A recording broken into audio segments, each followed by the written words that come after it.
Start. All right, all right. Thank you all for showing up to our home for the holidays home buying seminar. Today we're going to get started. We actually have Tory Gray. He's with Movement Mortgage. He's our preferred lender. And so he's going to go over some of his programs and what he has to offer and how he can help you. And the reason why we want to start with Tory is because, of course, you start with us so that we can explain the process to you, right? But then you want to speak with the lender. And the reason why is because you need to understand where you're going. I kind of tell people like that's like hopping in your car, asking the GPS to tell you where to go, but you hadn't told it where you're trying to go. You know what I'm saying? So this, speaking with Tory, he's going to give you the information that we need to help you best, because he's going to tell you, you know, what is going to keep you at your monthly payments, because that's most important. Like I always tell people, don't worry about the price of the home per se. What we want to do is keep you at your comfortable mortgage payment. That way you're not home strapped and you can't do nothing else but pay your bills. All right. We want to make sure you're comfortable. So let's go ahead and get started. Tori, you want me to bring up which slide? Let's start with the first deck that you had, the first slide deck. Give me 1 second, everybody.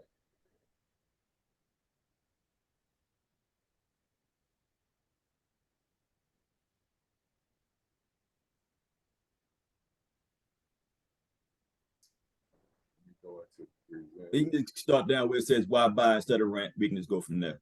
Okay. All right. Yep. All right. Well, first and foremost, again, just as I want to echo what Morris said, I'd like to thank everybody for joining us today, and encourage you to participate in home ownership.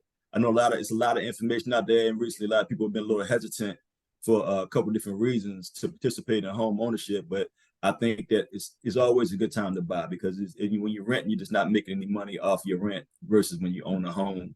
So I want to help you to understand ways to still participate in home ownership, and not be discouraged, in ways that we can help you around some of the obstacles, and then explain the actual process to you. As this slide represents, just basically telling you a general difference in ownership versus renting. And bottom line is that when you buy something, it's yours, right? And so it becomes an investment, and you actually making money off of owning that property versus when you rent. The question I like to ask people generally is, would you rather pay your mortgage or my mortgage? Because you're going to pay mortgage one way or another, right? So if you're renting, you just helping whoever the landlord is to gain equity and grow their wealth, versus when you're owning a home, whether it takes a while or not, you're establishing your own financial stability. All right, next slide.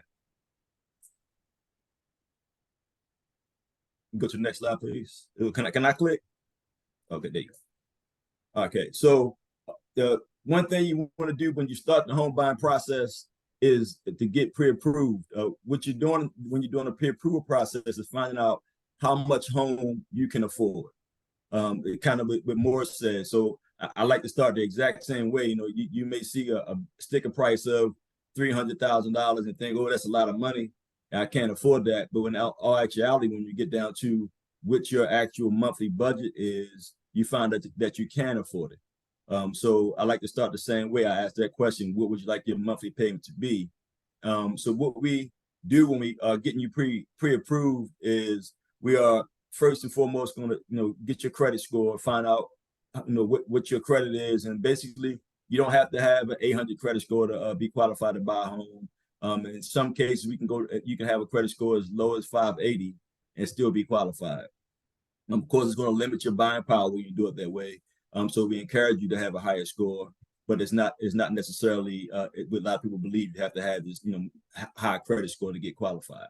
We like to go over we have budgets in here. What we discussing there is what your debt to income ratio is. Basically, how much money you make each month versus how much money you're paying out in bills to include the new mortgage that you're proposing to have. So when we roll it all up into what you make each month and see if you can actually afford the house that you're looking for, and then I try to keep that in line with what you want your monthly payment to be. When you see savings and assets, we talking about you're going to have certain costs associated with purchasing your home. You may have a down payment depending on the type of loan that you have, and then you will have closing costs regardless of the loan type. And so we need to make sure that you check your finances, your assets, to see if you have enough money to cover those expenses, your closing costs and your down payment. And then if you have any shortages there, still don't be discouraged, because there are ways we can assist you with obtaining those funds and or direct you to help yourself.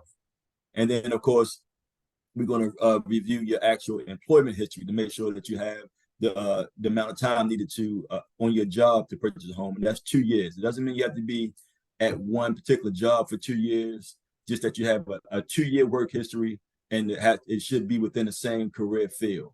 And to add to that, let's say, for example, you may be a nurse or a teacher or something to that effect, and you were in school for several years, and then you graduated and began your career. Though your school time will count towards your employment time. So don't think if you're a new graduate that you can't buy a home, because your actual college time will give you credit towards your employment time. We just have to have a copy of your transcript. Any questions about anything that I covered so far? Okay, next slide. I do have a quick question about employment. Sure. So I talked to a client yesterday who was saying she works, but she takes like 3 months at a time off to go back to, she's from another country. So how does that work with getting financing? So we will have to, you do a letter of explanation to explain what the gaps are. 90 days is probably right at the area where the employment gap can really negatively affect you being approved. So they're gonna, but you would have to explain what your income, what the income is during that time, or if you have income, or if the money you're making in the periods that you are working is sufficient enough to cover the mortgage. So basically, all they're looking for is your ability to repay the loan, right? And then you working consistently to have that loan repaid. Any other questions? Okay, next slide, please. All right, so there are several different mortgage types, depending on what your personal situation is. The first type we like to discuss is the conventional loan, which is the most common loan. And some of the attributes of the conventional loan is that you have to have a minimum of 620 credit score. Your maximum debt to income ratio is 45%, which means that no more than 45% of your income that you earn is going out to your bills each month, and that's including the mortgage that you're going to be paying. So, so with conventional, you normally can't exceed 45%, but there are exceptions if your credit score is above a 750. Then sometimes, or it doesn't have to be 750, but above 700 generally. Then it depends on your actual credit score. They let you go a little bit above, but with the general rule of thumb is 45% of your income towards your bills when you're doing a conventional loan. With conventional loan, there are a few different down payment options. You have your 3% down payment, which is for your first-time home buyers. If you're not a first-time home buyer, then you have a 5% down payment. Then this is 3 and 5% of the actual purchase price. And then when if you're buying an investment property, then the down payment is always going to be 20% or more. And one thing that's not listed on here is if you buy what's called a second home, then the down payment requirement is a minimum of 10%. All right. And then with the conventional loan, you have what's called a mortgage insurance. With all loan types, you have a mortgage insurance, with the exception of VA. And with conventional loan, once you pay off 20% of your loan balance, that mortgage insurance will go away. That's one of the things about conventional loans a lot of people like, is that at some point in time, the actual payment is going to decrease once that mortgage insurance goes away. It says 78%, but basically once you hit 80%, you can contact your lender and request that it go away. If you had an on-time payment history, then that mortgage insurance will go away. Any questions about this slide at all? All right. Another very common product is FHA. And FHA is a government loan, and so it has a less credit requirement. Actually, not 580. I should, instead of 560, I should say 580. Where I am now is a minimum of 580. But that you notice the debt to income ratio is a lot higher, which means it allows you to have a little more debt than you could if you were having a conventional loan. So you can go up to 56.9 and still sometimes be approved. And especially if your credit score is 620 or higher, then when you start getting to the higher debt to income ratios, then it will not affect you negatively. But if you're below 620, it's gonna again keep you within that 45% range. With FHA, you have 3.5% mandatory down payment. You can pay more, but 3.5% is the down payment requirement. And then you can only use FHA for a home that you intend to occupy, your primary residence only. And then different from the conventional loan, the mortgage insurance on FHA loan stays with the loan for the life of the loan. Now, what you could do is if you have an FHA loan and at some point, you hit that 20% of your mortgage being paid off, you can request to refinance your loan, and then you won't have to have that mortgage insurance. Any questions about the FHA loan? Okay, next slide, please. And then the VA loan is another government loan, and it's the most attractive thing about the VA loan is that is no down payment. Of course, in order to use the VA loan, you have to be a veteran or the surviving spouse of a veteran. You can do a combination of a veteran and non-veteran. If they're married, you can do you actually can do it even if you aren't married, but it's a little tricky when you do it that way because the person that's not the veteran doesn't get the benefit of the actual veteran. So you actually are paying a down payment. There's no mortgage insurance for the VA loan, but again, just like the FHA, it's only for your primary residence. So you can purchase a home using the VA loan or an FHA loan, and then when you purchase it, it is your primary residence, but then you can actually sell it home and turn it into an investment home once you occupy the property.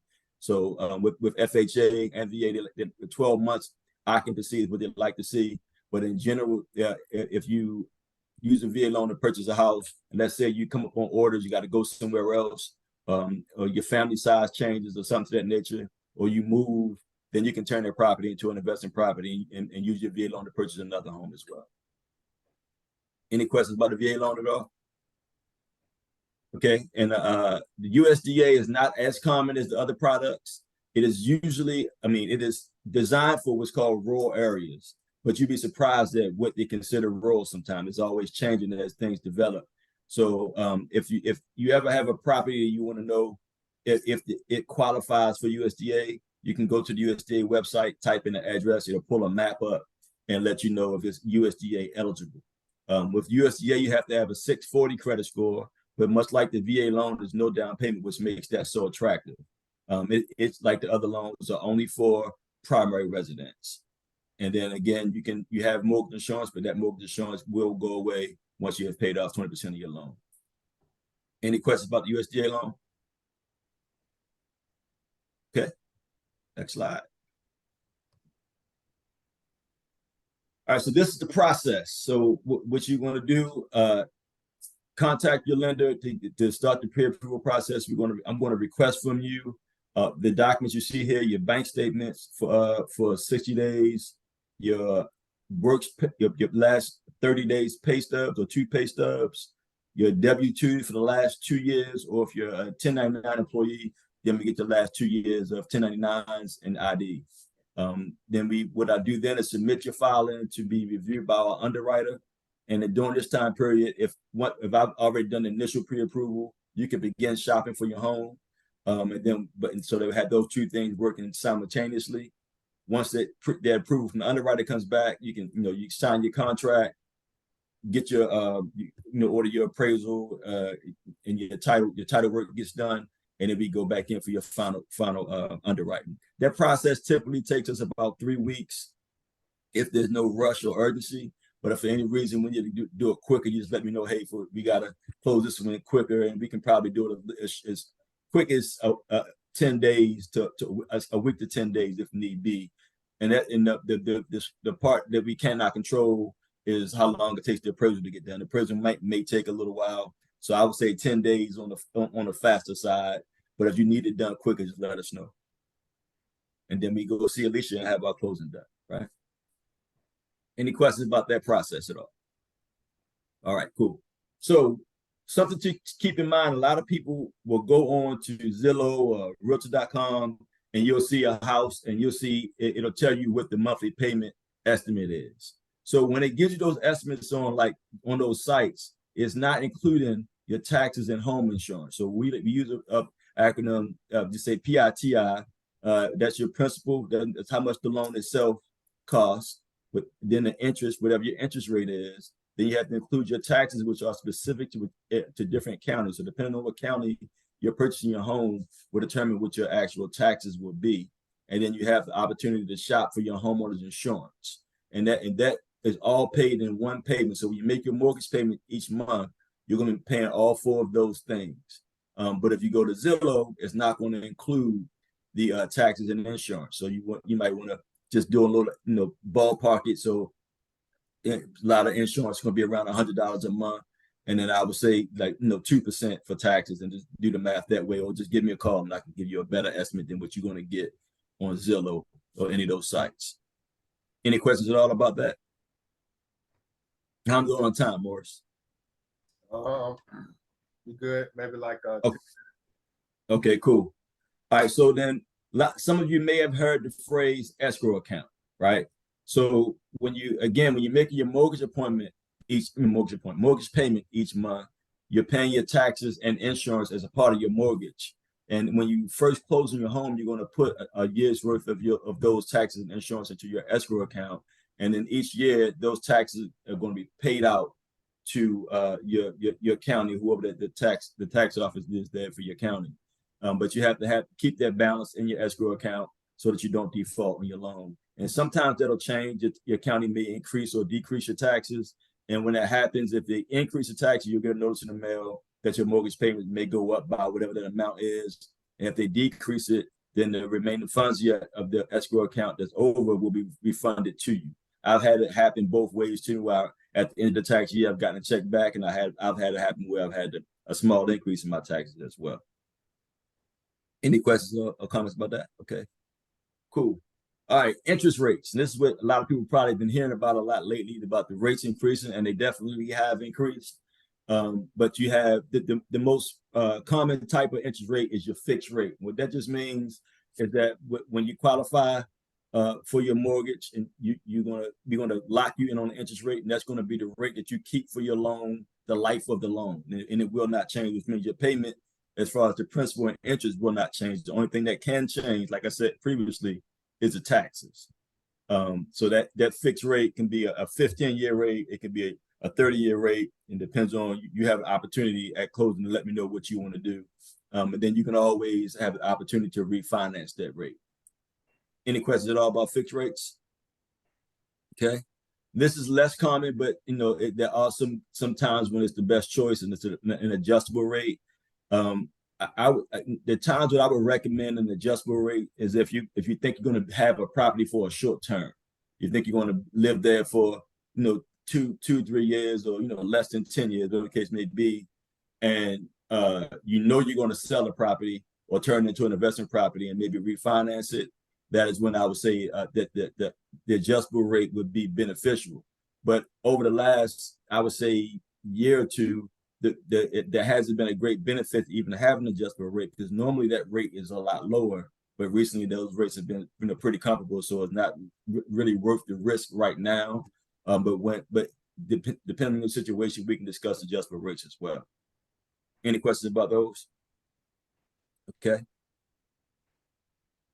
So and Morris, can you bring up the flyer that I sent you for DPA, the boost. So the next slide was discussing different ways, basically, to help you with your down payment assistance programs. But at my current company, we do have a program called the Movement Boost. And what this does is if you qualify, which means you just have to have a minimum credit score of 620 to qualify. And then there's an income restriction, meaning that you can't, it's 100 and I want to say 60% of the area of average income that as long as you don't exceed that, then you can qualify.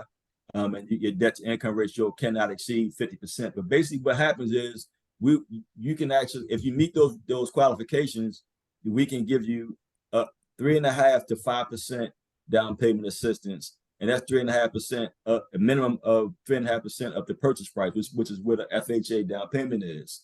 It's 3.5%, and you can go up to 5%, and that the remaining 1.5% can be used to pay a portion of your closing costs, and it's going to cover 1.5% is going to be just about all of your closing costs. And you can see if you in a situation, if you have a seller who's contributing to closing, you could definitely get to the closing table without paying any money in some situations. Especially like if you buying new construction and they have the builder credits, and or if you're buying a resale and the seller agrees to pay a few $1,000s to a closing. In some cases, you can come out without paying any money out of pocket. Now, the way this works is you're going to have two loans when you do your mortgage. So basically, you have your mortgage loan, and then you have a loan for this down payment assistance. So it is a repayable loan, and it may increase your payment slightly, but by whatever that second loan is. So basically, 2%. Let's say you had an interest rate of 6% for your mortgage. That the portion of the 3.5% to 5% that you're borrowing, that portion will be maybe 10,000, 15,000, whatever it is, will have a 2-point higher rate. So now instead of 6%, you have an 8% rate on the second mortgage. And so that whatever that number is, you combine that with your mortgage, and that's so your mortgage payment may go up by like $100 or so per month, but you actually come buying your house with no money out of pocket. And then of course, you do still remain eligible to refinance your loan, at some whenever you make 6 on-time payments, and then that now you just have whatever your new payment is, and you still got in your home with no money out of pocket. All right, and can you bring the second flyer up? All right, Tori. Go ahead. Do you see a higher interest rate when people do down payment assistance like this? So if we do it this way, no, because it doesn't affect your qualifying rate at all. So as long as if your score is above 620, just like anybody else, the credit score is going to dictate which interest rate you qualify for. And then when we add this boost on there, it in no way affects the first loan interest rate, the mortgage loan interest rate. It just 2 points from that is going to be your second loan rate. Now, when you talk about other down payment assistance programs, such as like Georgia Dream, they have their own interest rates. And usually if you have a Georgia Dream interest rate, it's going to be lower than most mortgage companies or banks interest rates. They have their own rate. But the difference with Georgia Dream, they will give up to $12,000 in closing cost assistance, and it caps right there. And then you have to have a 640 credit score, and the debt to income ratio is usually harder to attain. You got to have like 35% debt ratio. So sometimes a lot of buyers don't qualify for Georgia Dream because they believe it or not, they make and they have an income limit as well. So they may make too much money, they may exceed the debt to income ratio, or not have the 640 credit score. And with this program, you need to have a 620. Your debt ratio can go up to 50%. And so it's a lot more forgiving, easier to qualify for. Yeah. So that's why I tell people, nothing is for free, of course, you understand, but what these are designed for is to kind of help you to home ownership. You know what I'm saying? But still save your money, do the responsible things so that in the event it may make sense for you to pay that versus paying something higher, that might be a solution for you. So I would say continue to save so that you are prepared to where if the down payment assistance doesn't make sense for you, you're not just dependent on down payment. Right. All right, and then the last flyer is what we have. I know a lot of people again, becoming really rate sensitive because the information out there is about how interest rates are increasing. So we do have different temporary rate buy down programs. I just today presented what we call a 2-1 rate buy down, and what this means, again, let's say you qualified for a 6% interest rate, right? But then you want to participate in 2-1 buy down. You have an opportunity as a buyer to pay for the 2-1 buy down, and that's going to be always based off of the price of the home, what the cost will be. So you, as the buyer, to qualify for it, or you can the seller can pay for it, or the builder can pay for it. And the good thing is when you do this, let's say if your qualifying rate is 6%, that means for the first year, you're gonna go down 2 points on your interest rate. So you start off with a 4% interest rate for that first year.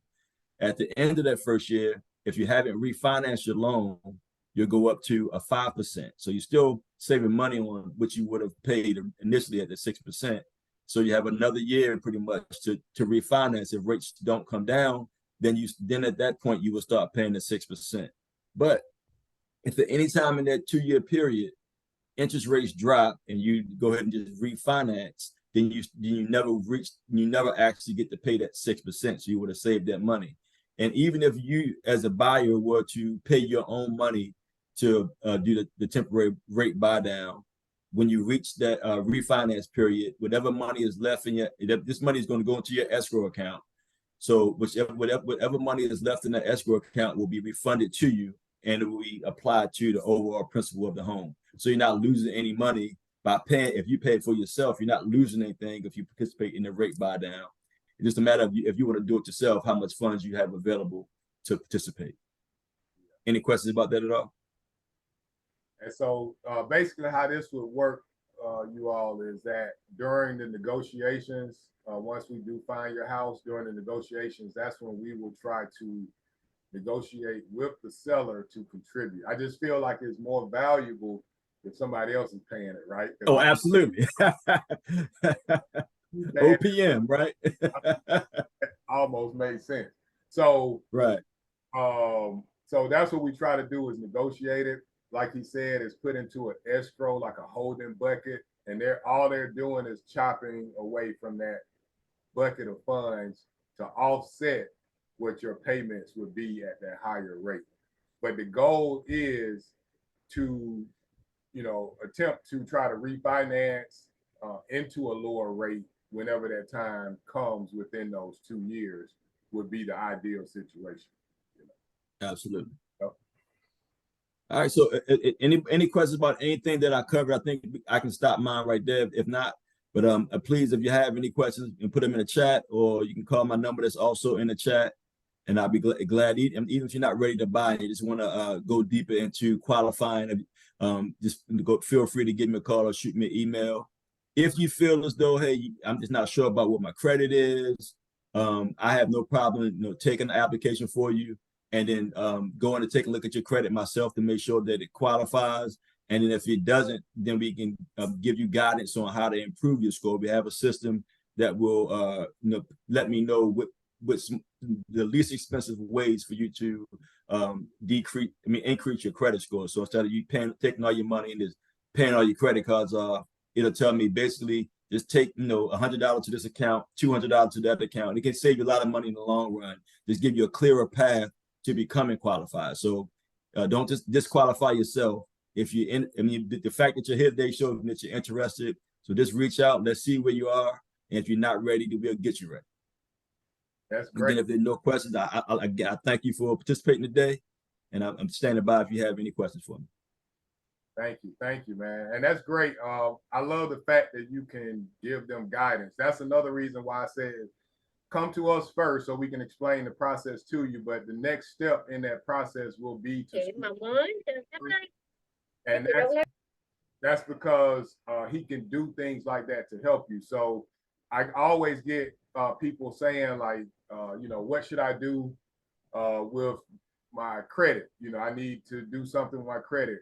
And so, us as agents, we have some knowledge of that, but the best thing to do is make sure that you're mortgage ready, right? Because a mortgage lender may not care if you have a $10,000 debt, but they might say, get that down from 10 to say 3, and you'll be okay for us.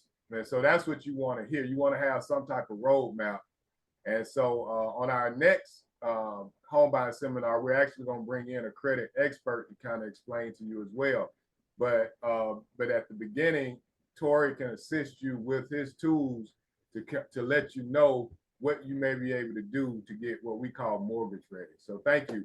Does anybody have any questions? I know we got questions on the mortgage side because we get it all the time. Y'all ask us more questions, and we are the lenders. So come on now, ask some questions this morning. What you got? I don't want you to feel shy. I know you're at home in your pajamas and probably drinking your coffee and eating breakfast, but come on and ask one of those questions about the FHA loan, or how does USDA work? I don't have a question. Tori was just excellent. He was on point. Thank you. Well, Can you hear me? I can hear you. Yes. He was on point. He told me everything I need to know. Now all I need to do is contact him and see about that. But it was excellent. He explained it perfectly. All right, Tori. Good job, man. Good job. All right, so I just want everybody to know we do want to make this an interactive seminar. So like I said, if we're going through something and you have a question about it, it may be best to go ahead and ask it then, because other people may have that same question. If not, of course, we open it up at the end for questions as well. So, all right. So the next thing is the home buying process. And we're going in this order because this is typically how we're going to go. Again, we're going to speak with us so we can give you the direction of navigating through this process. But then we're going to get you pre-approved through Tori, which he just went over his information. Now, me and my team are going to go over that home buying process of when we actually start looking, to negotiating that deal, to getting you under contract. And then after us, we're going to then bring in Mr. Ruffin, who's a home inspector, because he's going to be the next important person in this process to give you that peace of mind of knowing what you're going to be purchasing, right? And then we're going to end off with Alicia George, the closing attorney, that shows you when she receives everything, what she's doing to protect you so that you get free and clear title to own your home. All right, so let's get started, ladies. Give me 1 second. Let me pull this up.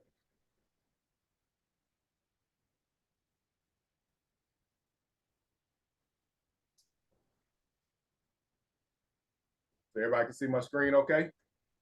Yes, sir. All right, so I'm Morris Wyatt. I'm actually born and raised in Atlanta, Georgia. So this is my area. I have two beautiful daughters, 12 and 13. I actually started, I bought my first house after college in 2001. And I was nervous as I don't know what. I'm telling you, because I was young, early 20s, but I just knew it was the right thing to do. I came from a family that owned homes and properties, so I already knew that renting really wasn't the right way to go if I didn't have to, because especially at that time, you were paying. That was a time when your mortgage rates was less than rent. You know what I'm saying? But so I bought my first house in 2003. I said, well, hey, this looks good because I've gained equity from 2001 to 2003. Let me buy more properties. So I started buying more properties, started doing fix and flips and some whole rental properties. And then 2008 happened, the Great Recession. And that rocked my world because it really changed the dynamic of the real estate industry. And that was the first time I had ever gone through something like that. So I actually got my license in 2008. And when everybody thought I was crazy, because they were like, why are you getting in real estate when real estate is collapsing? But I felt, though, if I was getting in it at that time for two reasons. One, so I can continue to be in the business and help buyers and sellers. But then two, that was a great way to start at the bottom and move up, right? And so in 2015, I got my real estate broker's license. 2016, I started a small team here in the Atlanta area. You're going to meet Lori Brown and Benjean Britt. They're on my team as well. We also have our office manager, Kenya Walker, on here as well. And I always say my why. So, my why is the financial freedom for my family. I do this every day, waking up with good intentions of helping people and also being able to provide for my family, putting God first and always thinking positive through everything I do. Benjean? Hey, everybody. Good morning. So I'm Benjean Britt. I'm originally from New Jersey, and I relocated here to Atlanta 16 years ago. I have two daughters, and one of my girls is on the Zoom today. I've been talking to her lately about, starting to think about getting in position to purchase a home. So she joined this morning. So I'm so excited. Hey, Adri. But I have a bachelor's degree in applied science and technology. I've worked in healthcare for the past 24 years. I work at a local hospital here in Atlanta, Georgia. And I have a strong personal history with real estate. I own several properties myself, several investment properties. And I feel like I'm strong at being able to assist buyers and sellers and investors.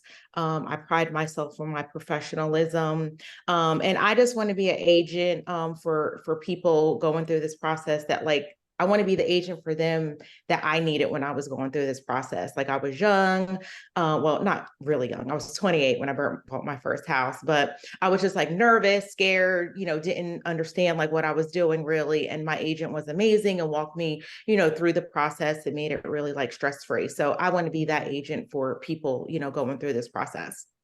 But I enjoy, spending time with my family and attending sporting events and concerts and, pretty much just doing whatever. I'm a Sagittarius, so, we go with the flow. But anyway, that's about me. Lori? So yes, my name is Lori Brown. I'm a native of Myrtle Beach, South Carolina. I graduated from Miles College with a bachelor's degree in business and a minor in accounting. And so after graduating, I ended up moving to Georgia to start on my master's degree, but decided to do a program in radiology. And so, which was a blessing to me. That's how I was able to meet Benjing. And so one of the things I do enjoy here once I started doing the real estate, I got certified as a National Association of Experts Advisors for real estate. So I do have a strong work ethic and have compassion to understand my clients' needs. My main thing, my why of kind of why I started doing what I do is one is I had a amazing grandmother. Well, I have two amazing grandmothers, but one of my grandmothers who was a native of South Carolina as well, but she was big about purchasing land. And so she purchased about 40 acres of land in South Carolina, Myrtle Beach, and we still have that land today. And she was just big about us holding on to our land and actually being business owners. And she never worked for anybody else but herself. And so that actually kind of pumped me to do real estate. It's like a lot of people just don't know what's really going on out here and the benefits of actually having houses and land.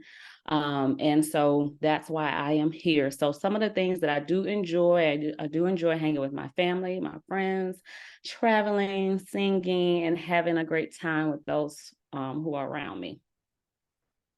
All right. So today we're going to discuss the state of the market, some common mistakes before buying a home, the best strategies to use in purchasing your home, the home buying process, and some free tools that we have to get you in a home in 30 days. So we like to start out, with our motto: no matter who you are or where you are, we guarantee to get you the home you deserve. I like to show these two clients that we had over the past years. The one on the left, she was actually our youngest client. I met her at 20, and by the time she purchased her home, she was 21. So that was my youngest client, but it was amazing because, she came to me and said, Morris, I have $8,000. I want to buy a home. Can you help me? And I was like, absolutely, I can. Like, I was so excited to help this lady or this young lady because I knew that I would be putting her in the best position really for her life, if you think about it. Because when she bought this house, which would have been maybe about 5 years ago, just imagine how much equity she's sitting on now as a young lady in her mid-20s. All right. So she came to me and said, can I help her? And when we were at that closing, she was so excited. I actually called her mom and just thanked her mom, for raising this young lady the right way. But that was very special to us. And then the family on the right here, you know, she told me when she started the process that she was the first one in her family to ever own a home.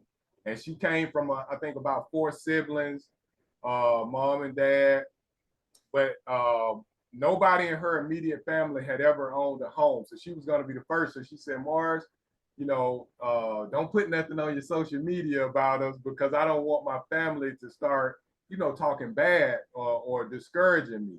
So I respected that. And I was just like, you know, don't let them stop you from being great.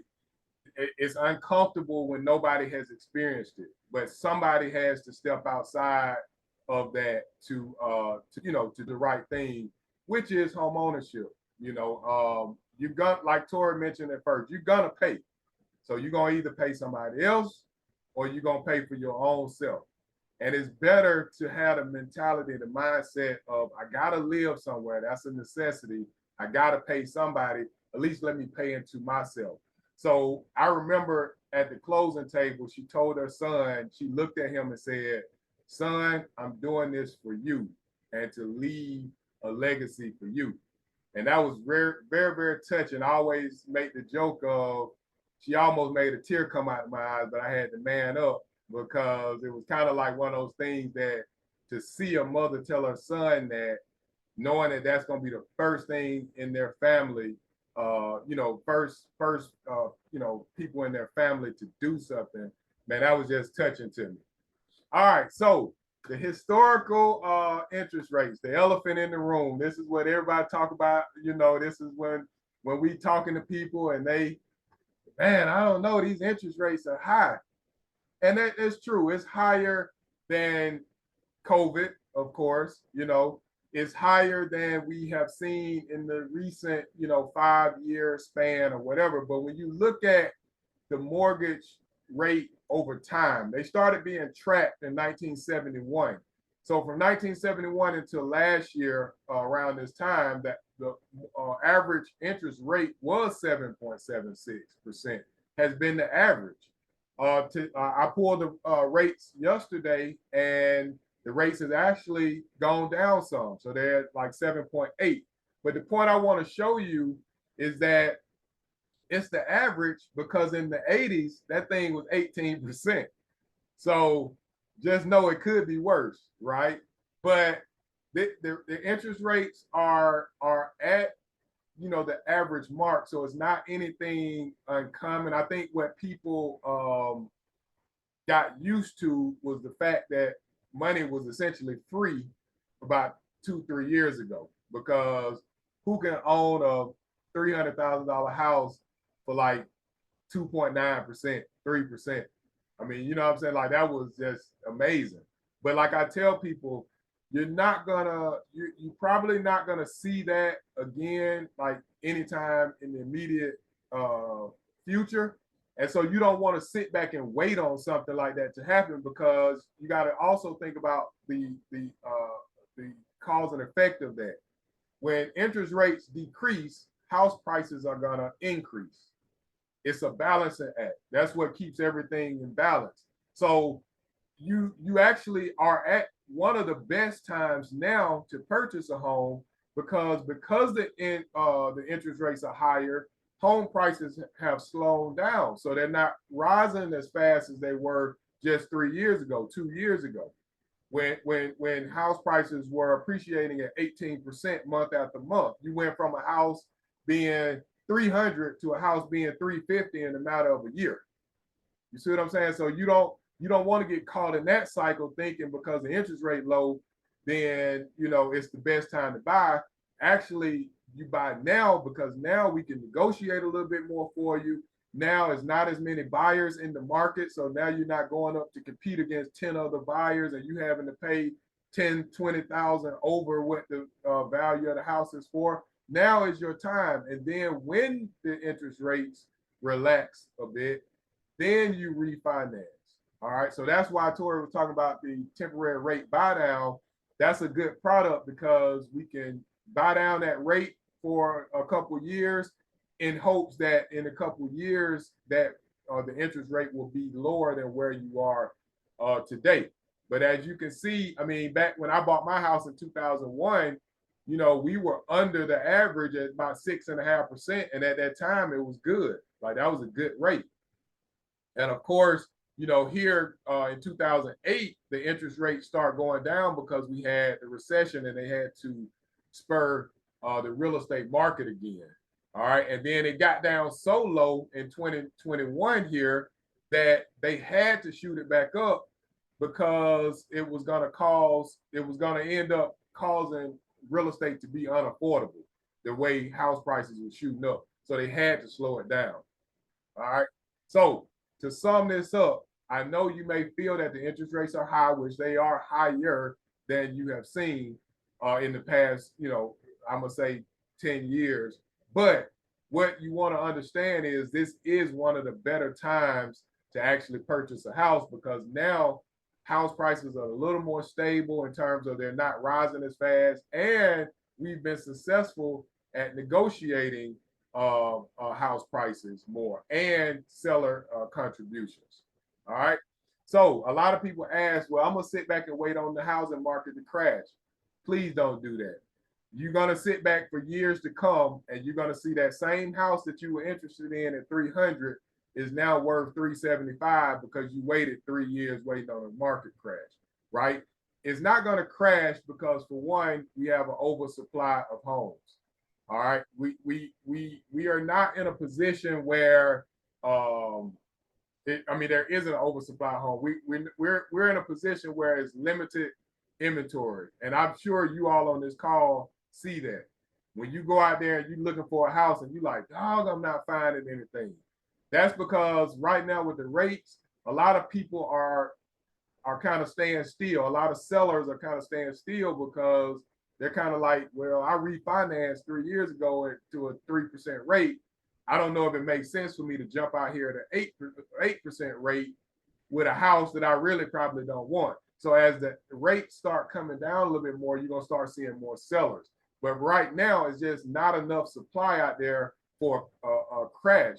People will sell their homes before they lose their homes. Secondly, lending standards are tighter. Back in 2008, all you had to do is say, you know, you did anything and the lenders were giving out loans. You could say you do whatever and didn't have to show much paperwork. Your credit standards weren't as high. And basically people were getting into homes they couldn't afford because it was so easy. And that is what caused a lot of what happened in 2008. So today, of course, they put tighter standards on their lending practices. So it's not allowing just anybody to get a home. So I always tell our clients this, you know, strap on your boots because these people are going to want to know everything about you, right? But they're doing it to, of course, protect their investment and they're keeping the housing market stable. And then record levels of equity. You got to think about it. Like I just showed you all, 18% month over month appreciation. So people that I remember I sold a lady a house in 2018 for 175. It was over 2,000 square feet, 4-bedroom, 2-bath, brand new construction, 175. We sold it in 2022 for 325. All right, so just in 4 years, you had that much. I mean, in 4 years, you had that much equity to accumulate, right? So people are not going to lose their house when they sitting on $150,000, $200,000 of equity. I just sell it. So don't think about a crash, something that we can control. You know, of course, anything can happen, but in this market, it's not in a position for a market crash just because of these three things that are in place that will allow somebody to sell it before they lose it. So I'm getting a lot of people now asking, like, I'm looking for foreclosure. And I always ask, you know, why? Why do you think you want a foreclosure? People are in the mindset of thinking foreclosures are like the half off that they saw in 2008. And that's not the case. Banks understand the same thing. Banks don't want to be holding houses, right? But at the same time, foreclosures are at an all-time low as well. So if they do have a house for sale, they're not giving it away at 50% on the value. So you might have a house that needs a lot of repair that you still buying at 80% of the value. When you come to us, let us negotiate you to 90% of the value and the house is fixed up. So you're gonna end up paying the same thing moving into a house that's ready to go versus a house you got to put money into to bring it up, if that makes sense. All right. Common mistakes to avoid. Who is that? Lori or Binging. That's me. All right. So here are some common mistakes that you want to avoid when you are purchasing a home. And that is thinking that you need to have perfect credit to buy a house. As Tori stated earlier, you can qualify for a FHA loan with a 620 credit score. So don't think that you have to have like a 800 credit score to buy a house. That's not true. So again, get with the lender, talk with them about different loan products that they have and see which one works best for your situation. Money, stop thinking that you have to have a lot of money in the bank. That's not true either. You do want to have some money to cover certain costs that are associated with buying a house, but you don't have to have like 30, 40, $50,000 in the bank. You can put down as low as 3.5% with FHA and 5% with conventional. And then again, as Tori discussed earlier, they have different down payment assistance programs that are able to assist as well. Fear. I was fearful. Don't be fearful. Make sure you link yourself with the proper agent, do some, interviews, talk to different agents, see which one works best for you, different personalities, see which one you trust and you want to work with. But really important that you connect yourself with an agent to help walk you through this process step by step. And then you want to have a game plan. So you just don't want to be on Zillow and realtor.com and just clicking around and looking at different houses. So again, this is why you have to make sure that you connect yourself with the agent that you trust and that you want to work with. You guys sit down, go over a game plan. So that way, they're able to walk you through this process from start to close. All right, so 10 common mistakes that you want to avoid during this process. So you do not want to change jobs or become self-employed at this point in time. Going back to what Tori said, you want to make sure that you have 2 years of verifiable consecutive income.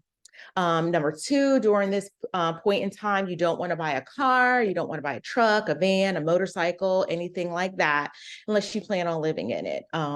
So, if, your car goes out, get a cash car, catch a ride with a friend, Uber, do whatever you got to do, but don't buy a car during this period of time. Number three is you do not want to use your credit cards excessively or let late payments fall behind. So really during this period of time, you need to you should have already been on a budget, but you really want to be on a budget and save as much money as you can during this period of time. So, no going out, maxing out your credit cards, and make sure all your payments are on time. If you're bad about remembering dates and, sending your payments on time, set up auto pay. It'll come directly out of your, checking account and pay the bill for you. Number four, you do not want to spend the money that you have saved for your down payment, because that would be really bad if you get to the closing table and you don't have enough money to close this loan. So again, you just want to be really frugal during this process and just try to save as much money as you can. Number five, you don't want to buy any furniture before you close on your home. So, you can go out shopping, just window shop right now and get all your ideas, but you don't want to make any official payments until you're done. So, the day after closing, you leave, go buy all the furniture you want. But, again, just really, really important that you don't do any unnecessary spending during this time. Number six, you don't want to apply for any credit that's going to add any new inquiries to your credit. So, once the lender has pulled your file and he's working on it and, running numbers and everything, you don't want to add any more debt to your credit profile. So again, or you don't want to add any new credit. So don't apply for any credit cards during this period of time. Number seven, you don't want to make any large deposits into your your checking account. And this is because, all money has to be verified. They want to know where this money's coming from and what source of the money is. So you can't take money from, under your mattress right now and put into your checking account. When we say large deposits, we're talking like, I think $5,000 or more. So, Again, don't do that during this period of time. Everything has to be verified and accounted for. And number 8, you don't want to change any bank accounts during this time. Again, your lender has pulled your file. He's looking at, everything associated with you. So you don't want to add any new accounts or change any accounts during this period of time. Number 9, this is a big one. You don't want to co-sign for anyone. So we all have that family member that comes to you and asks you to co-sign for them so they can get a car. And, if you can't get a car, you definitely can't get them a car. So, just let them know that, you're in the process of purchasing a home right now. And, you can't sign on for any more debt at this period of time. And then number 10, again, you don't want to purchase anything before closing. So just wait until you've gotten to the closing table, you've signed all your documents, you've gotten your keys, everything is final before you make any purchases.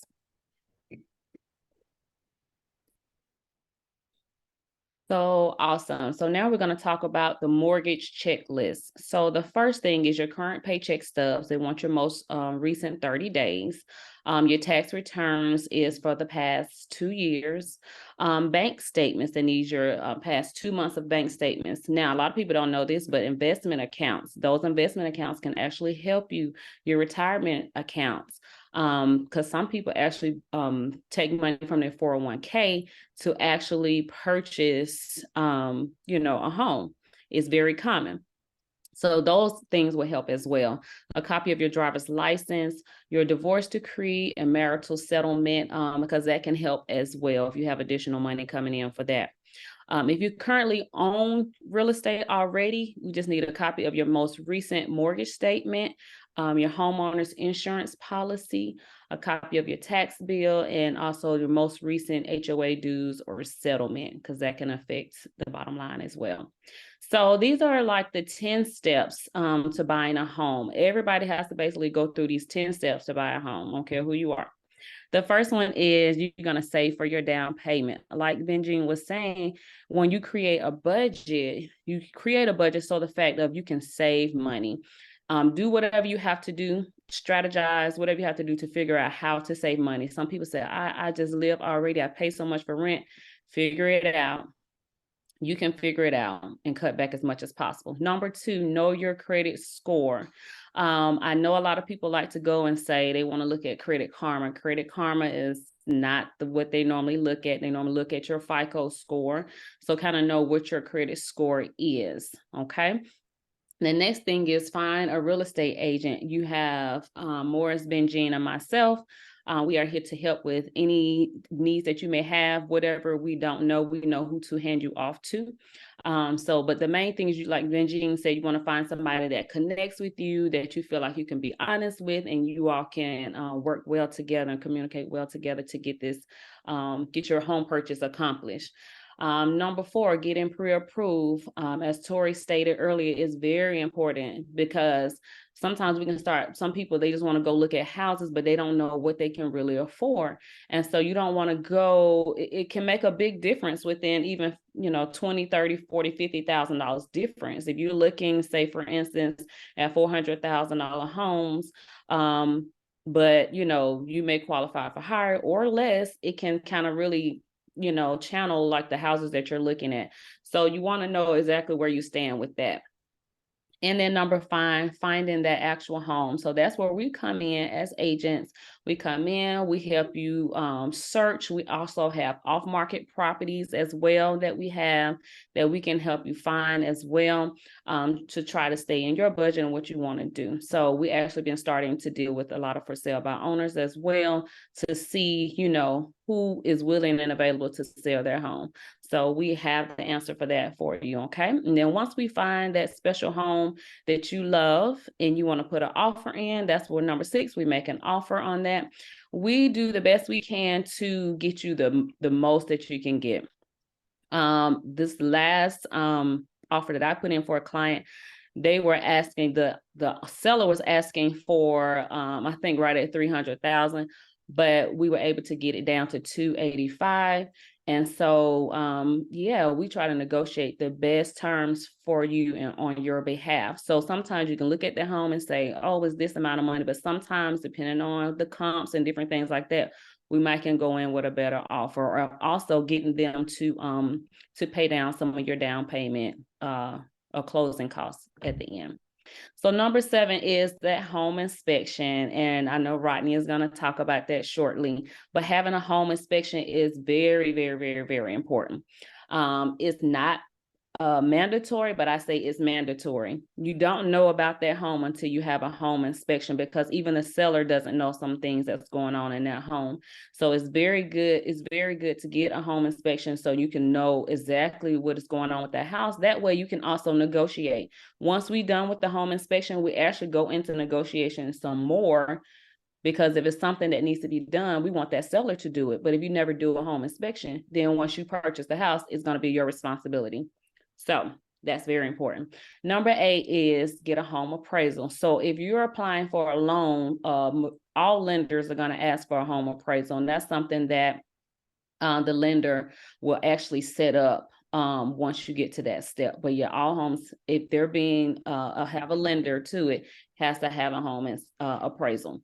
And then number 9, the close of the sale. So that's when we come in together with Alicia and we go down for the closing, and you get your keys, you pay whatever additional money for the closing costs or whatever, or if you don't have to pay it all, depends on if you get a down payment assistance program. And then you pay that money, get your keys, and then number 10, it's time to move into your home. Congratulations. All right, thank you, ladies. Thank you, ladies. So how we can help you? Like we have been mentioning, we will assist you in the best financing. So once you contact us, we're going to get you in contact with one of our lenders based on what you have going on, what you need. That way you can be ready and ahead of some of the other buyers out here. All right, we're going to provide you with regular updates from all new properties that match your home buying criteria. So it's very important for us to understand exactly what you're looking for. That way we can put houses that match your exact home buying criteria in front of you. And like Laura was mentioning, and that's one reason, because a lot of agents will just set you all up on property alerts. And everybody can do that, right? But what we do is a step further than that, because we do have access to some properties that are not on the market quite yet. And so we look for sale by owners, our in-house properties, meaning that the agents that we network with and communicate with, they share properties before they actually list them. So we can actually share those with you as well based on your criteria.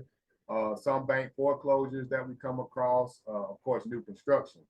We will arrange the showings for you. So once we do find that house, you let us know. We do the research, because sometimes we all have seen this.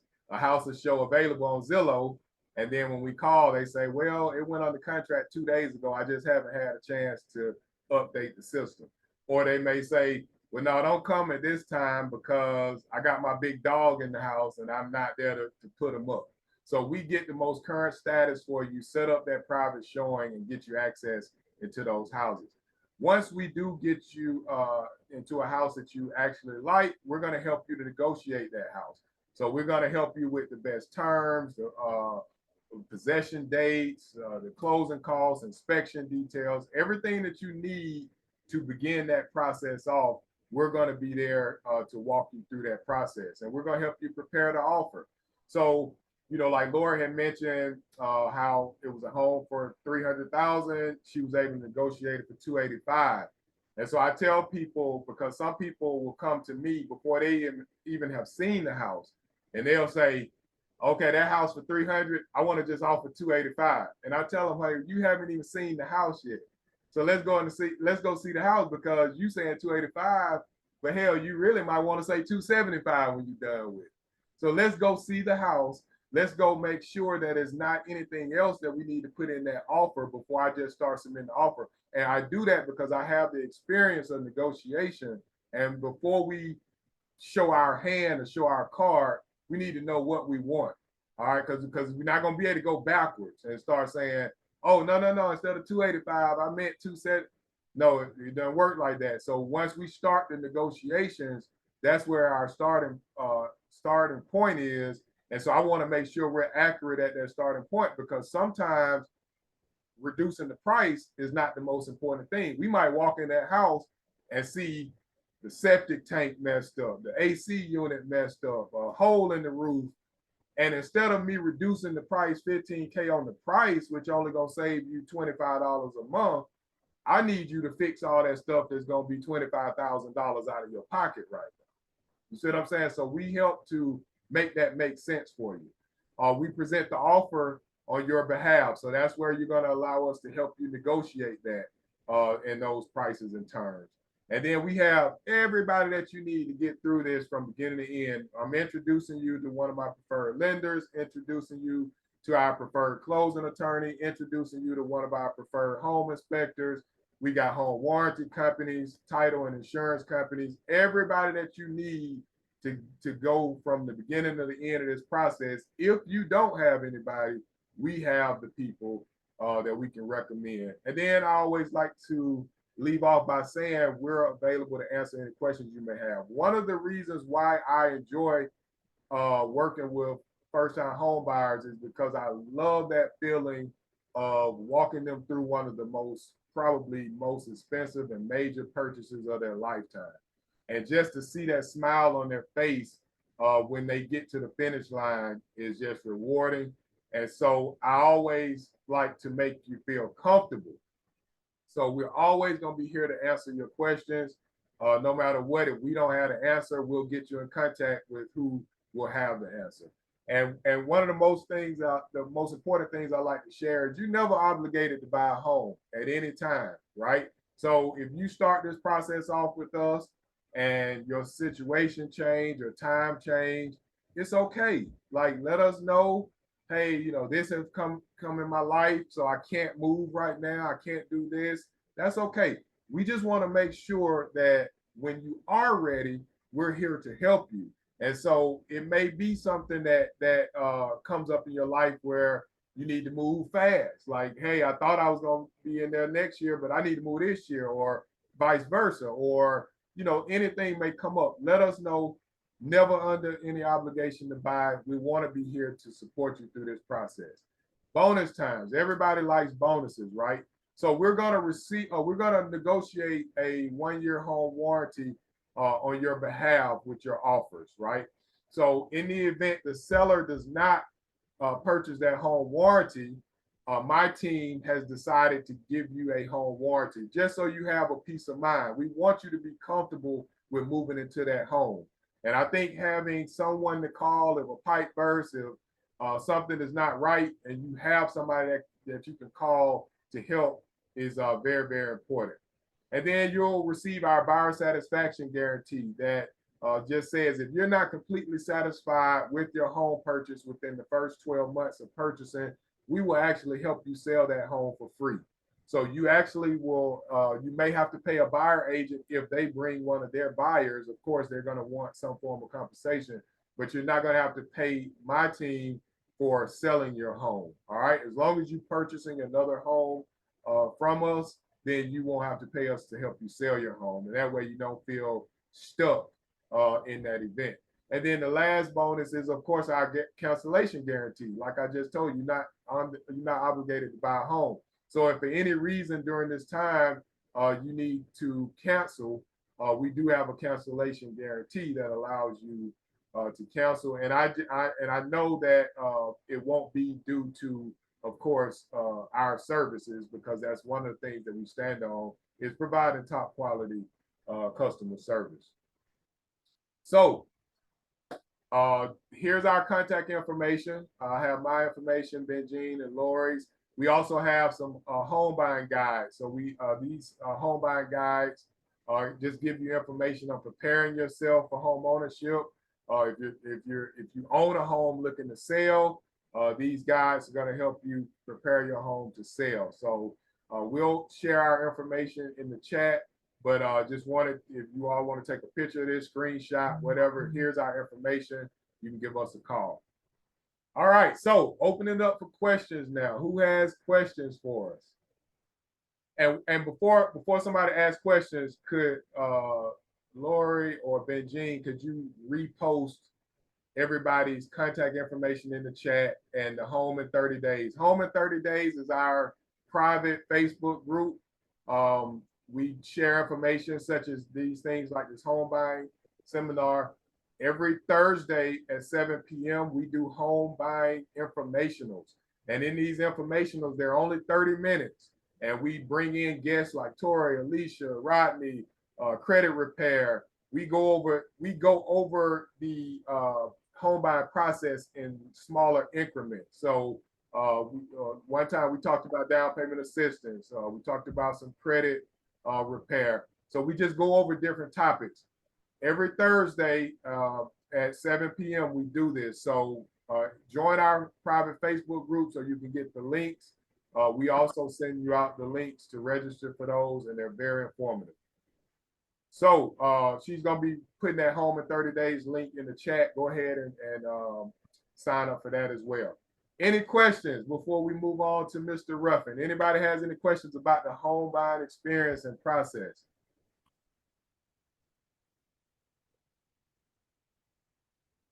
I give you all time to hit the mute button and find it. I know on the cell phones, it's kind of hard to find that unmute button. So I'm gonna give you a little bit of time. Any questions?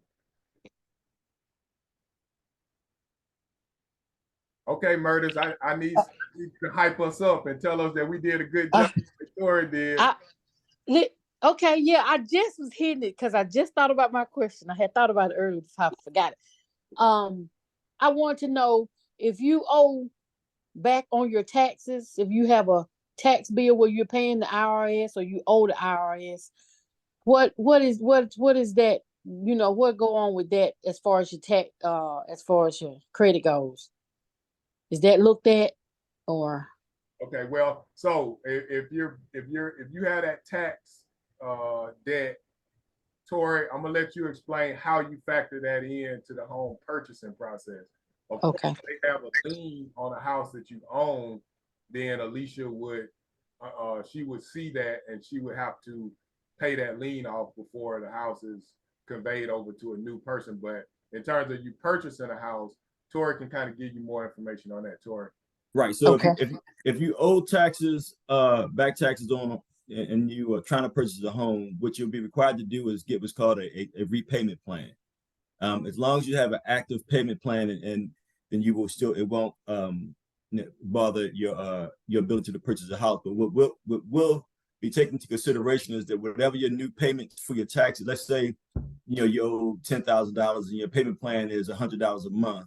Now that $100 a month is now going to be factored into your overall debt to income ratio. So long as you still qualify with that payment, then you'll be good to go. And well, and as far as your credit score is concerned, that if you having back taxes on taxes won't affect your credit unless you enter into a payment plan and you fail to make the payments. Aside from that, it won't affect your credit score.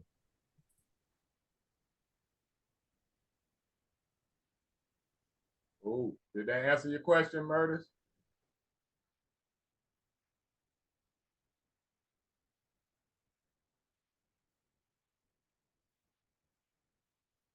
All right. Anybody else have any? Oh, listen, I was talking through the tap. I was talking through the mute. That mute button get everybody. Yeah, I was saying that's perfect because right now we're on a payment plan. We have a payment plan set up, and yes, that's what I needed to know. But yeah, perfect. That was good. Thank you. All right. Anybody else have any questions?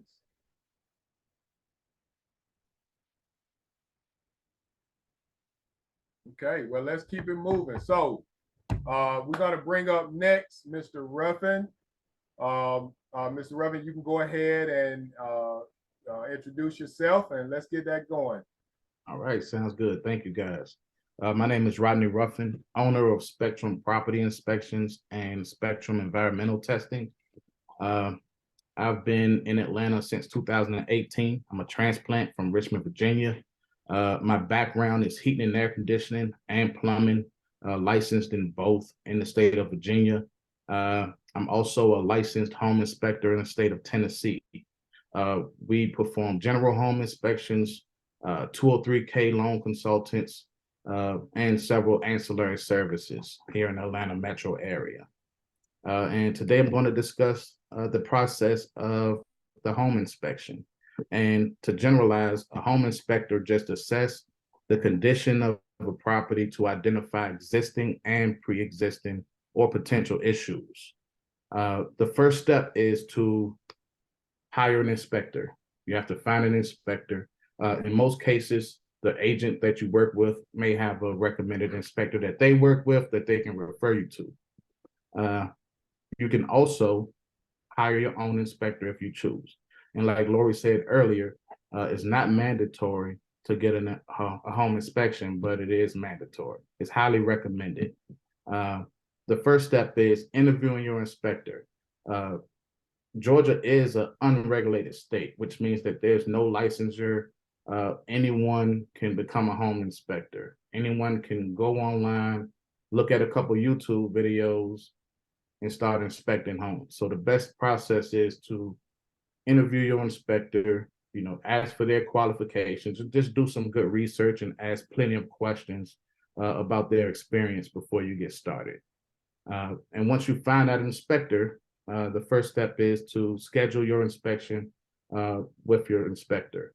Of course, you're going to communicate with your agent as well to grant access from the listing agent or the sellers to grant access for the home inspector to perform their duties. It is highly recommended to join the home inspector. A lot of times they'll ask you to come towards the end or, just to get a summary, but I recommend coming from the beginning to end. While they're doing the inspection, you can jot down all of your questions. So when that summary time comes, you can ask all of your questions towards the end.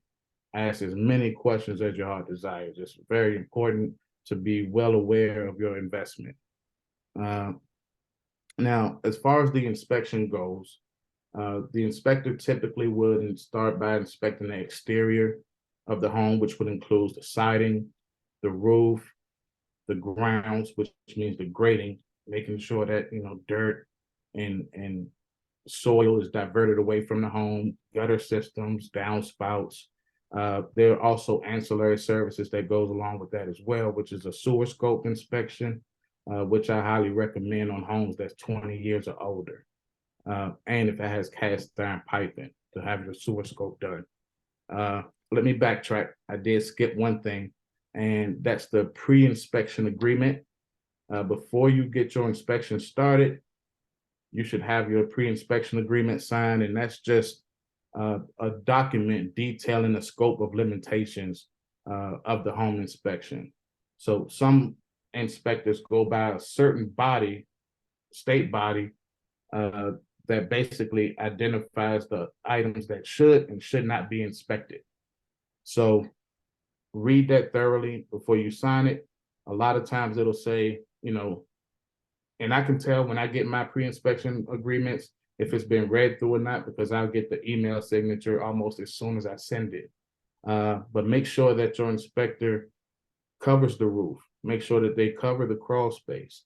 Make sure they cover your HVAC system. There can be some limitations in that agreement that you sign that they would basically say that they're not responsible to inspect those items. So it's very important to read that agreement first and foremost. So back to the exterior inspection, roof, siding, foundation, drainage systems, look for damage of deterioration and potential safety hazards. The next step will be the interior inspection, where we would assess the walls, the ceilings, the floors, windows, doors, plumbing, electrical, heating and cooling. All of those items should be tested. Now, if the utilities aren't on, the inspector is not required to turn on any utilities. For example, the water meter. Those items should be turned on prior to the inspector arrival at the home for the inspection. What typically happens is you will get charged a re-inspection fee to come back out if those utilities weren't on. So that's something to keep in mind. But yeah, all of those items should be tested. There are some limitations, like in the winter, we're not required to test the AC, which can cause damage to the HVAC system. We also inspect the attics and crawl space, which helps identify structural deficiencies. Those two areas are probably two of the most crucial areas that need to be inspected. We can see defects as far as damaged rafters, damaged trusses, lack of insulation, lack of ventilation in the attics, and also in your crawl space. Make sure that your inspector runs the water for a long period of time, or even stop up the tubs and sinks. So when they go into the crawl space, they can determine if there's any water leaks from the piping down there. Also looking for rodent intrusion, areas of intrusion. There's quite a few homes where almost 80% of the homes I inspect, I find some type of rodent intrusion. Just last week, we had raccoon poop in the attic. So, keep in mind that those two areas are definitely important to inspect, because a lot of inspectors will not go into the crawl space or the attic because they're not required to. Let's see here. Appliance and fixture evaluation. All of your built-in appliances, which would include your dishwasher, your stove, cooktop, whether you have a cooktop or a range, those items should be inspected as well. Couple examples for your stove that we check is to make sure that all of your burners work. Make sure your oven actually gets to the temperature that it says that we requested on the dial. And also anti-tip brackets, which is a device that sits on the back of the stove to prevent the stove from tilting over. Also, back to plumbing, your water heater. There's different lifespans and life expectancies for your water heater, depending on if it's electric or gas. A couple maintenance things to throw out there that a lot of people have no idea that needs to be done is specifically for gas water heaters is they should be flushed annually. That helps preserve the life expectancy of your gas water heater. And that's literally just hooking the hose up to it, turning the valve on, and letting it drain out for 30 minutes. And you didn't let all that settlement out that could have damaged your water heater, and now you added life expectancy onto it. So that's a good trick with the water heater. And air filters. Make sure that you change your air filters regularly. I know with heat pump systems, you have to change them more frequently because you're using that condenser all year round. But I recommend, as a rule of thumb, to just replace those air filters every 3 months, no matter what type of system. That can save you thousands of dollars. I've seen it. I've had to install almost 4 to 5 year old systems because the filters weren't changed since the installation occurred. So that was, $6,000 just thrown out the drain that you could have used for something else.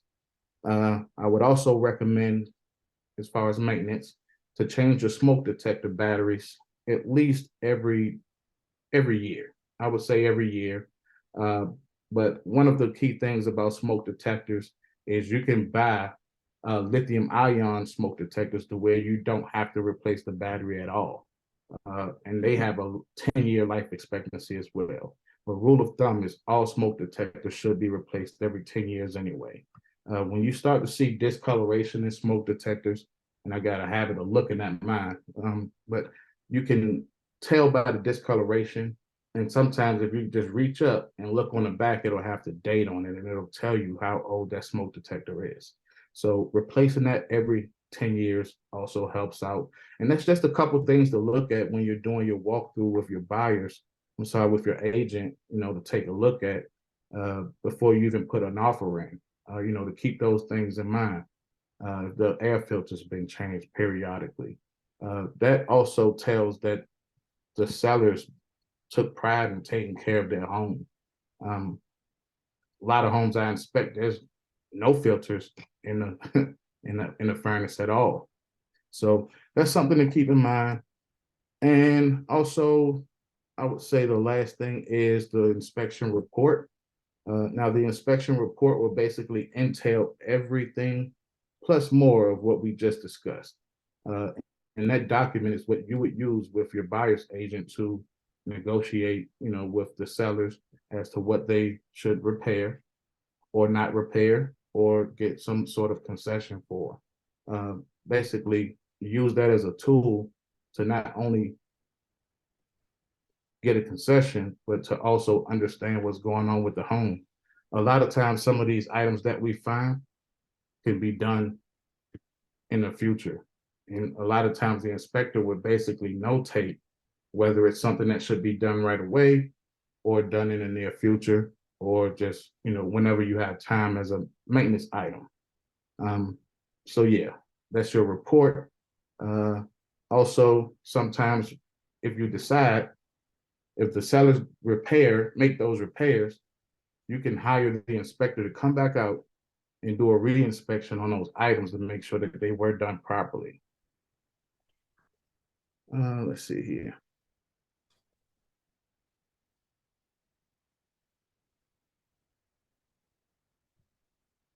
Reporting, and that's about it with the home inspection. Hey, Rodney, I have a question for you. Yes, sir. Could you clarify, if you will, the difference between an inspection and an appraisal, so that the buyers understand the difference in the two? Yes, sir. So the inspector assesses the condition of the property, versus an appraiser basically is assessing the property and giving the value of the property. So the home inspector doesn't give a value or an opinion on the property. They're just an unbiased professional who's giving you the condition of the property. Yeah. Yep. Good, man. Thank you for telling us about the hot water heater, because I never knew to flush the hot water heater. That was good information, man. And like you said, when your smoke detectors, and when they start turning colors like yellow, and we bought it and it was white, and now you look up and it's yellow, start replacing them things, because it's very important for your smoke and carbon monoxide. Yes, sir. Detectors. Yep. Anybody got any questions on the home inspection? So where he fits in is, once we find the home that you love, negotiate that property, the next step is the home inspection. So we have what we call a due diligence period, where we allow you to get the home inspected. During that time is when we can negotiate anything or cancel for any reason. So that's why we call Mr. Ruffin. He gives us the report back quickly. We go over it with you, and we negotiate anything. And at that point, we move forward with the process. So anybody have any questions about the home inspection, or any questions related to anything that he spoke about? That was some good information. Thanks. All right. Well, let's move on to the finale. So a lot of people don't think about the closing attorney because she's in the background working and doing her thing. But the closing attorney is very, very important in this process. She's actually, of course, protecting the lender, but she's also has interest in protection with you as well, being that she's going to make sure that you get that house free and clear. So she's going to go over her process. Give me 1 second. Let me pull up her presentation. And Miss George, you can go ahead and get started when you're ready. All right. Hi, everybody. You guys can hear me? Yep. Yeah. All right, cool. All right. So you have gone under contract. You've met with Tori. You got pre-approved for a certain amount. You've gone under contract with Morris, Benjean, and Lori. And you guys have sent over the contract to my office. So question is, what happens next? So traditionally, you have a third party, either myself, one of the agents, brokerages holding your earnest money deposit. And your earnest money deposit is essentially you showing the seller that you are committed to purchasing their property.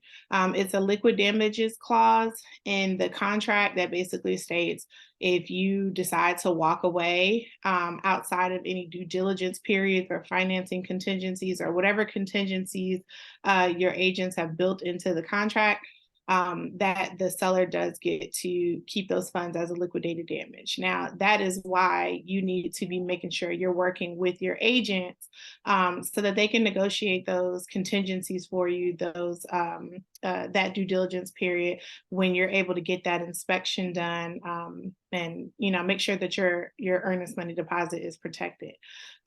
It's held by a third party, not by the seller, and it does go towards the purchase of your property. So let's say you're putting down $1,000 in earnest money deposit. At the time of closing, that is credited on your closing disclosure towards the purchase price.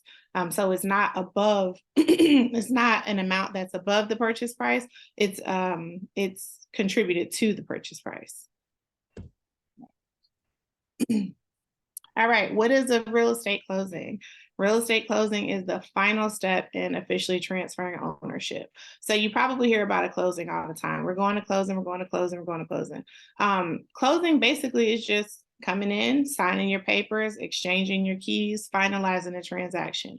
So once you get to the closing table, we are signing documents, and we're exchanging keys. And at that point, the lender is giving us the final approval to disperse funds and to pay off any debt that was associated with the property prior to you receiving the property. So at that point there, it's kind of like a no turning back. You are the record title holder once you sign your name on those papers, and then my office is going to make sure that the deed from the seller is being transferred to you to make sure that the world knows that you are the current owner on the property. So that is the closing table, but there's a ton that happens before we get to the closing table. So what happens behind closed doors from a title standpoint? We are verifying the property's legal ownership. You would think that it's easy to look at a house and say, that person owns that house and, they can deed it to me and then I'll own that house. It's not that simple.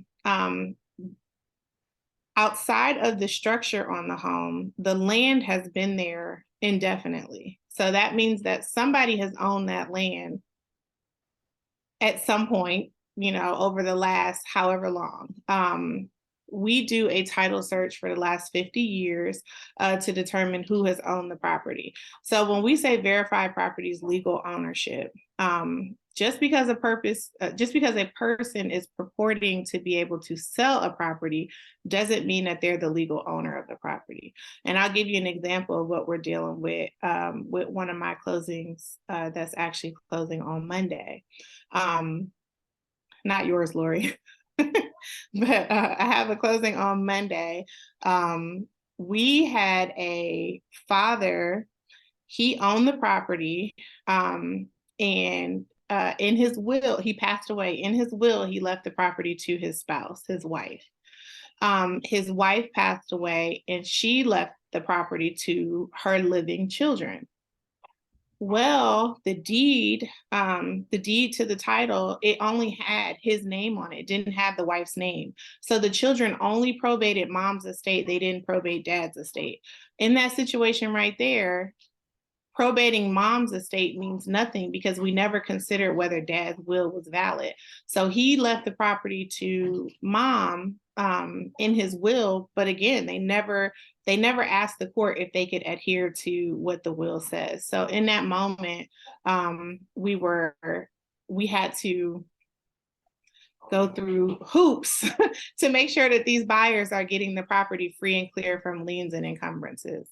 And what that looked like was getting a deed out of all of the heirs, and then we also had to, one of the heirs passed away and he had 3 children. One of them was incarcerated. So we had to get a deed out of that individual. a lot of moving parts to it. So verifying property's legal ownership is really one of the biggest factors that we're making sure, can this seller actually sell you this property? Second, we are identifying liens, encumbrances, or claims. So we're checking, are there any suits, liens, judgments, bankruptcies, executions of any kind against the property when the property is being transferred to you as the buyer? So although we represent the lender in the transaction, it really is in the buyer's best interest. We're really working in the buyer's best interest as well, because, you know, at that point, we're clearing title on your behalf and making sure that you don't have any of those encumbrances on your title when you're receiving title. We are a neutral third party during the closing, so we don't represent buyer nor seller. We represent the lender, and we're issuing what's called a lender's title policy, and we'll talk about that later. And then we're ensuring that the seller's financial obligations are settled. So we're making sure if they had a loan on the property, we're paying that loan off.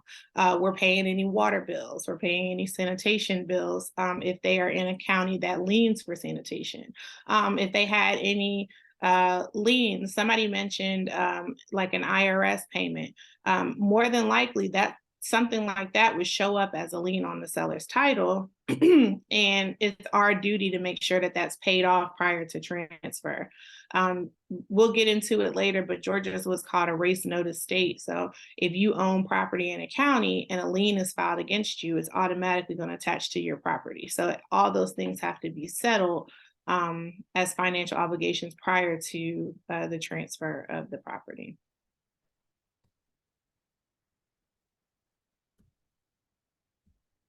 Okay, title search. So title search, we are examining the public record. So again, we're examining the public record. So again, we are doing a search for the last 50 years. Anything that has occurred on that property for the last 50 years, whether it be a mortgage, well, we call them security deeds in Georgia, but you would refer to it as a mortgage.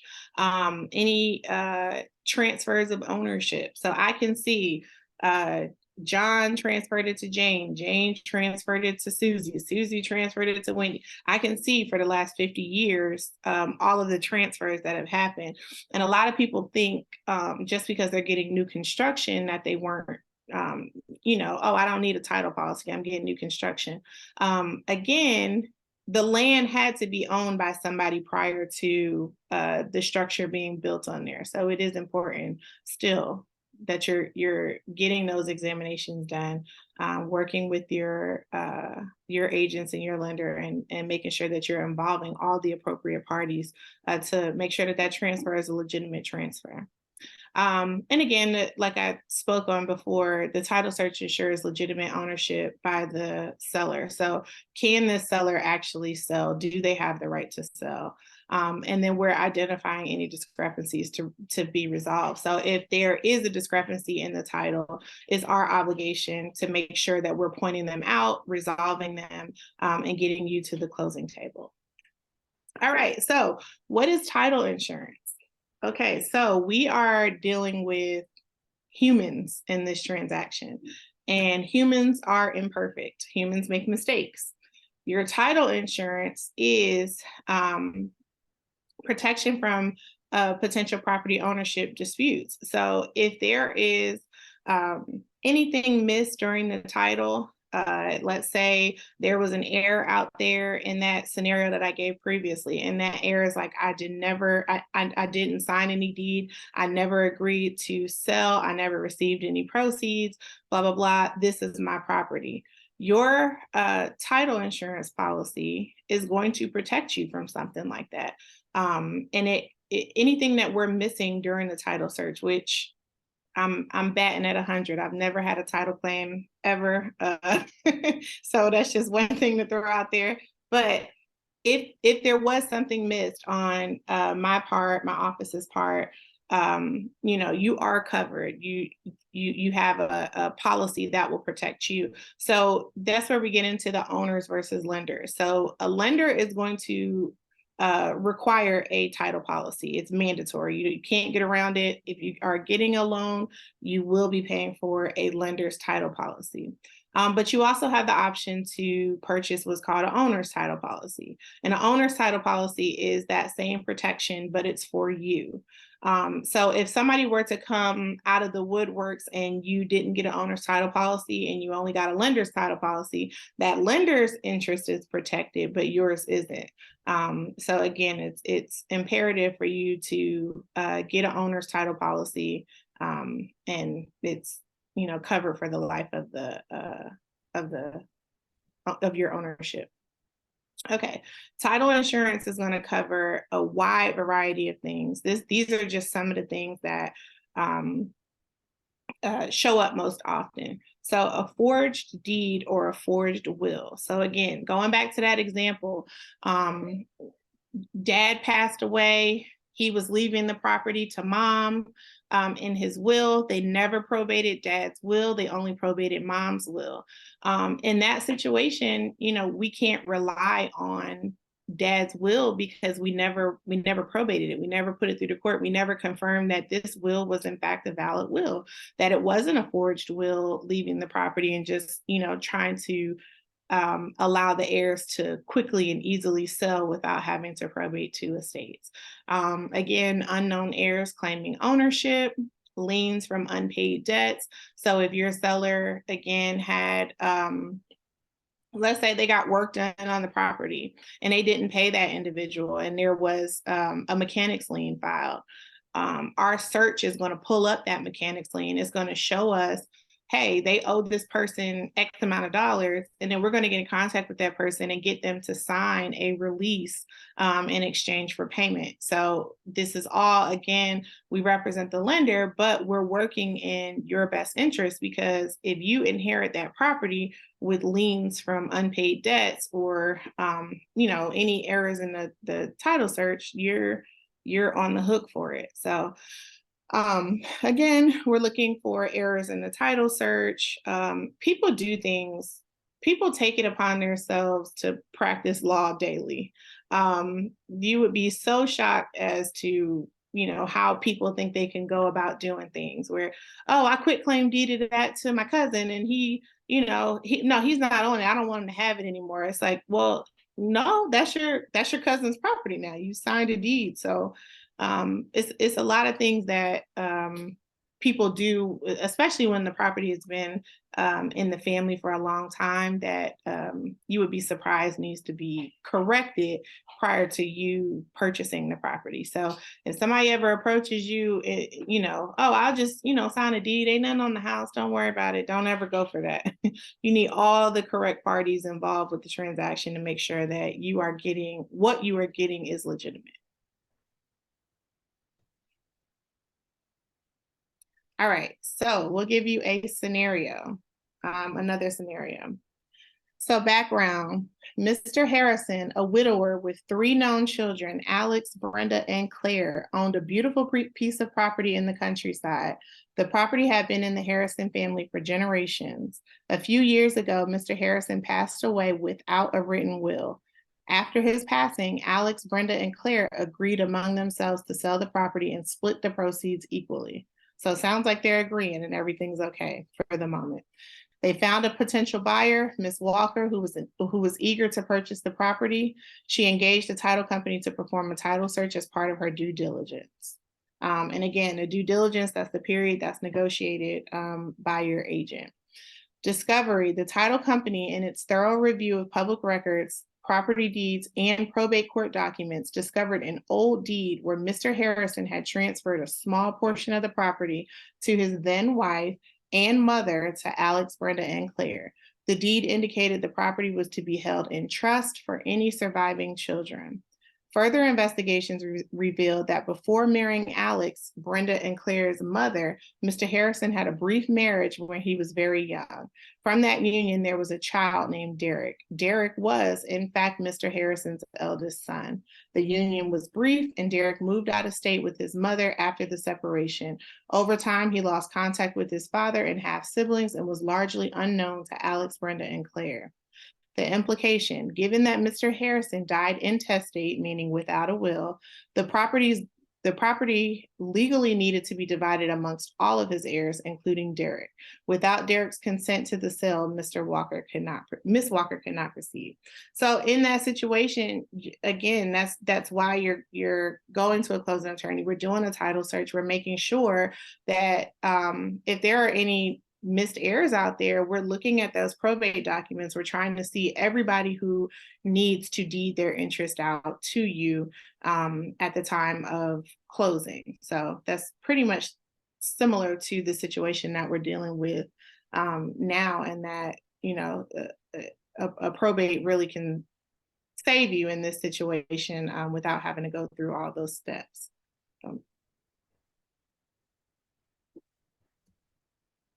Okay, so I'll just go back to reiterate, with your title insurance policy, it's a one-time payment, one-time premium, and it lasts for the life of your ownership. So let's say you're buying a house that's $150,000. Your title insurance premium may be $250. You pay it at the time of closing, and it protects you forever.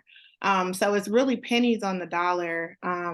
And is protecting really the largest investment that you'll ever make, which is your home. So again, it's not like homeowners insurance where you're paying an annual premium, and if you lapse, you're not covered. No, this title insurance policy, you pay it one time at closing. It's a part of your closing costs. It's built into your closing costs. And it's again protecting you for the life of your property ownership. So ensuring a secure real estate transaction.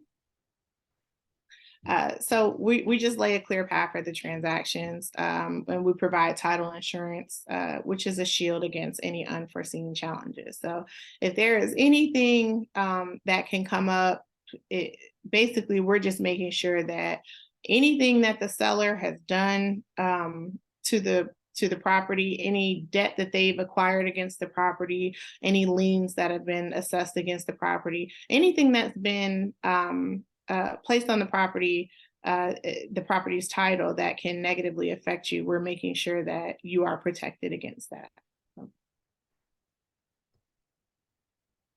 Okay, and then this is my contact information. I love working with new home buyers. Just any questions you have from a legal standpoint, from a title standpoint, I'm happy to answer. Even if it's like I had this one scenario with my family and we were wondering how to get it resolved. Just give me a call.